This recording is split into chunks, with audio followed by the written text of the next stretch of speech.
I started going down this rabbit hole of thinking about what is money when I realized that I was in essence going to lose my company, right? And destroy the livelihoods of all my employees and, waste 30 years of my life. And so when I started thinking about it, and, it's helpful when Jerome Powell says, we're not even thinking about raising interest rates, your strategy of investing in bonds is broken. When I started thinking about it, what I realized is money is energy. Money is economic energy, socio-political energy. Currency is a medium through which the energy moves. If you wish to hold energy and transport energy, you need a technology. We're not using gold anymore. When we use gold, as I pointed out, it's expensive and it's cumbersome. Currencies don't work. The U.S. dollar is the strongest currency in the world, but is losing 15 to 20% of its value a year. The peso is losing 40 to 50% of its value a year. The bolivar is losing 100%, 95, 98% of its value a year. So once you start thinking about it that way, you start thinking, well, what's a better way to store economic energy through time? And you realize that the currencies don't work, gold doesn't work. So what is money? Well, money in the last 30 years became the S&P index. You buy a diversified portfolio of companies, of stocks, which is a little bit better because maybe you're getting bled 2% a year by the management team, but the company's making money, and so maybe you can hold value. It turns out that the money's losing about 10% of its value a year, and the S&P index is going up about 10% a year. And you look at that for 100 years, and there's a very interesting correlation there. A diversified portfolio of assets is tracking the money supply.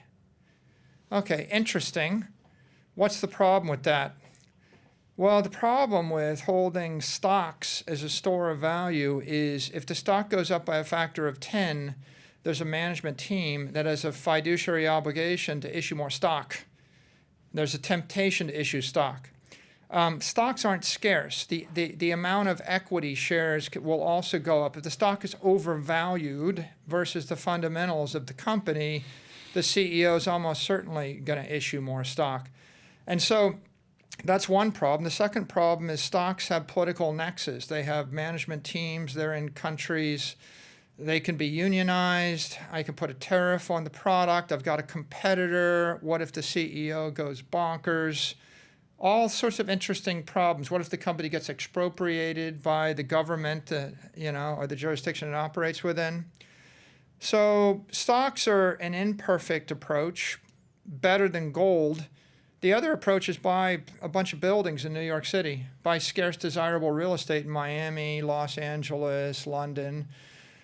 That's an interesting idea, and the best idea in the 20th century, if you're going to try to either create wealth or hold your wealth. If you want to hold your wealth, you buy $1 billion worth of property. If you want to create wealth, you borrow $1 billion, and you buy $1 billion of property, and you start with $1 million of equity, a sliver of equity, and what you're doing is you're going short the currency and you're going long the property. So if I told you, let's go to Argentina. If I told you in Argentina the peso is going to go from 1 peso to the dollar, to 5 pesos to the dollar, to 10 pesos to the dollar, to 20 pesos to the dollar, to 40, to 80, to 100, the black market rate right now is 210 pesos to the dollar, 220.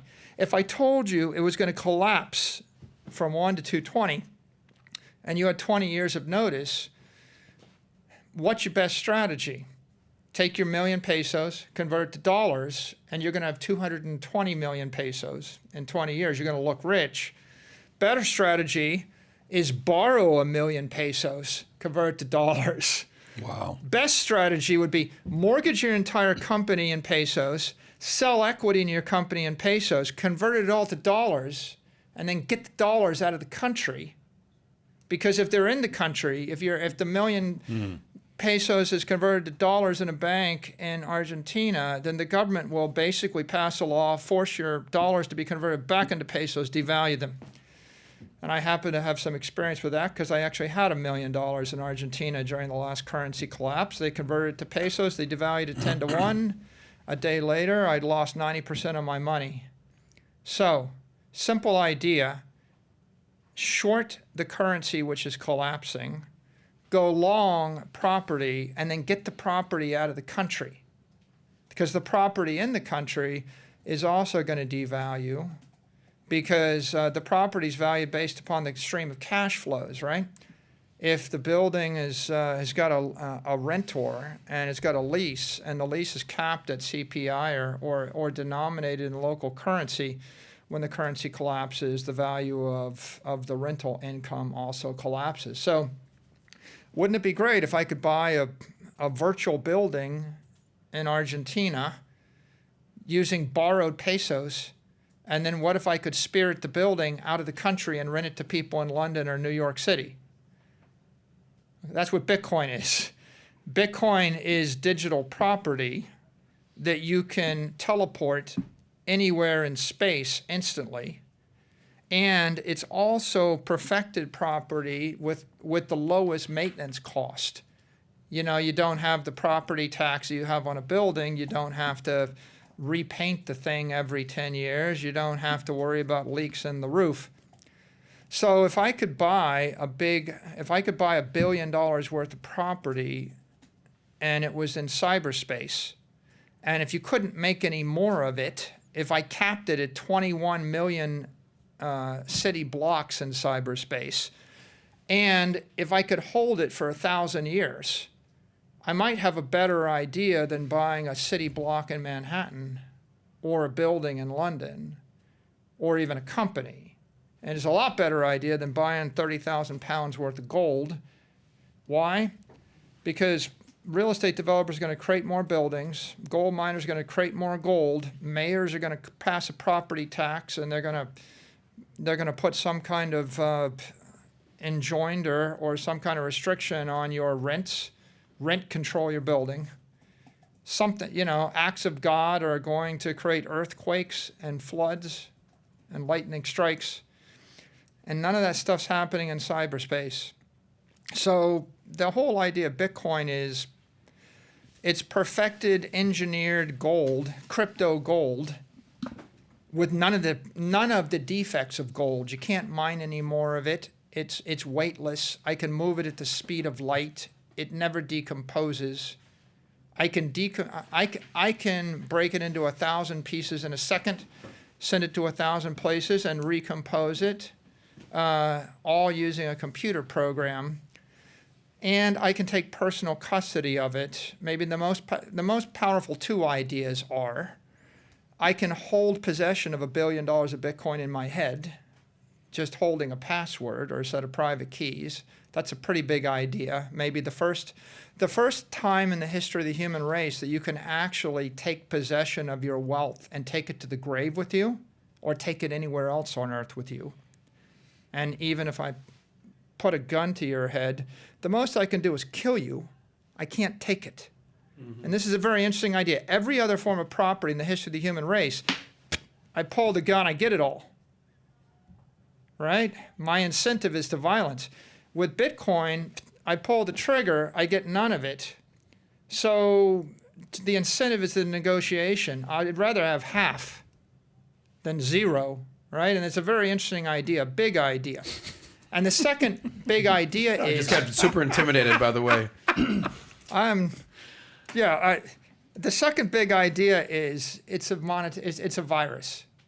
It's a cyber virus. It's a chain reaction in cyberspace, or it's a life form in cyberspace. Bitcoin is a bank in cyberspace run by incorruptible software, and the software itself is going to basically protect your money. The problem with software is I don't trust the computer it's on.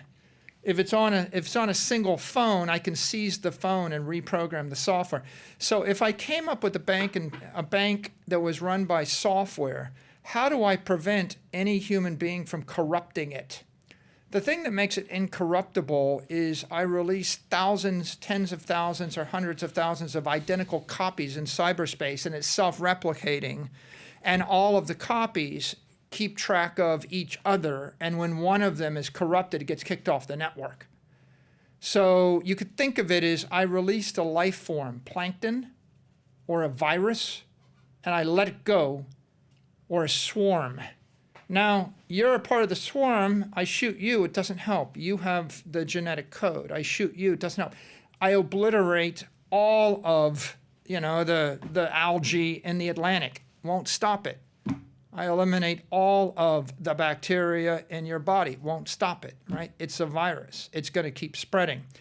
And the beauty of the system is it's in essence this chain reaction in cyberspace, and the only purpose of the chain reaction is to protect the integrity of the network. There will never be more than 21 million Bitcoin. So what you've got is truth and integrity released as a cyber virus, and you can, if you choose to join that network, you avail yourself of all of the benefits of that network. How many of the 21 million Bitcoin have been mined already? About 18.5 million. So if you enjoyed this little short segment from the podcast that we did, here's another short segment to watch. Or if you want to see the entire podcast, click over here. Take care, everybody. Bye-bye.